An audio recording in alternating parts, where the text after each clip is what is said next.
The late afternoon sun, a molten gold, dripped over the rugged peaks of the Swiss Alps, painting the valleys below in hues of emerald and sapphire. Lawson Bates, ever the adventurer, stood at the edge of a precipice, a gust of wind ruffling his hair. Beside him, Tiffany Espensen, her eyes wide with a mixture of awe and apprehension, clutched his arm. "Can you believe this view, Tiff?" Lawson exclaimed, his voice barely audible above the wind's whisper. "It's breathtaking. Absolutely breathtaking." Tiffany nodded, her gaze fixed on the miniature chalets and winding roads far below. "It's overwhelming in the best possible way, but also in the most terrifying way." They were at the launch site for paragliding, a sport that promised unparalleled views and an adrenaline rush like no other. For weeks, Lawson had been buzzing about it, ever since their spontaneous trip to Switzerland had been planned. Tiffany, while always supportive of his adventurous spirit, had harbored a quiet trepidation. She loved a good thrill, but the idea of willingly jumping off a mountain, tethered to a glorified bedsheet, was a different league entirely. So, Lawson turned to her, his smile infectious. "Are we doing this?" Tiffany's heart did a little flutter kick.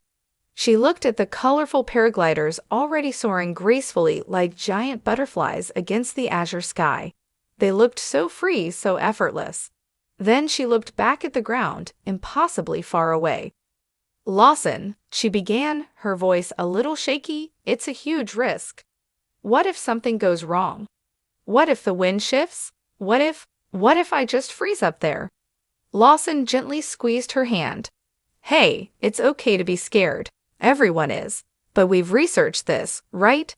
These instructors are the best. The equipment is top-notch. And think of the story we'll have.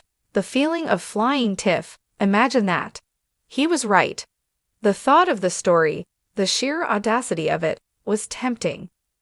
Tiffany prided herself on being open to new experiences, on pushing her boundaries, but this felt like pushing them off a cliff, literally.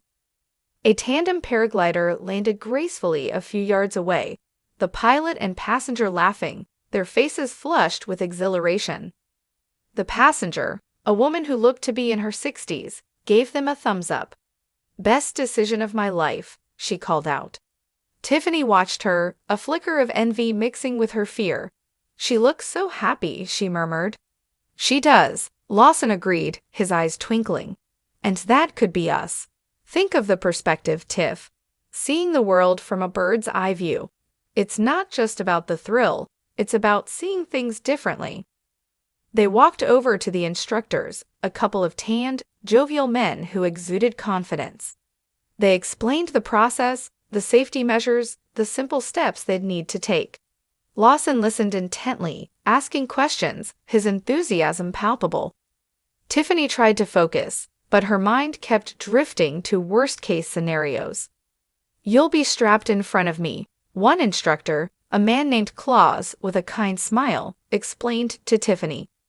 "I control everything. You just run a few steps, and the wind does the rest. It's like sitting in a comfortable chair, only it's floating." "A floating chair off a mountain," Tiffany mumbled under her breath. Lawson nudged her. "Come on, Tiff. This is an experience of a lifetime. We're here, the weather's perfect. No regrets, right?" "No regrets," she repeated, trying to convince herself. She thought about all the times she'd played it safe, all the opportunities she might have missed. Was this one of them? Was this the moment to truly embrace the unknown?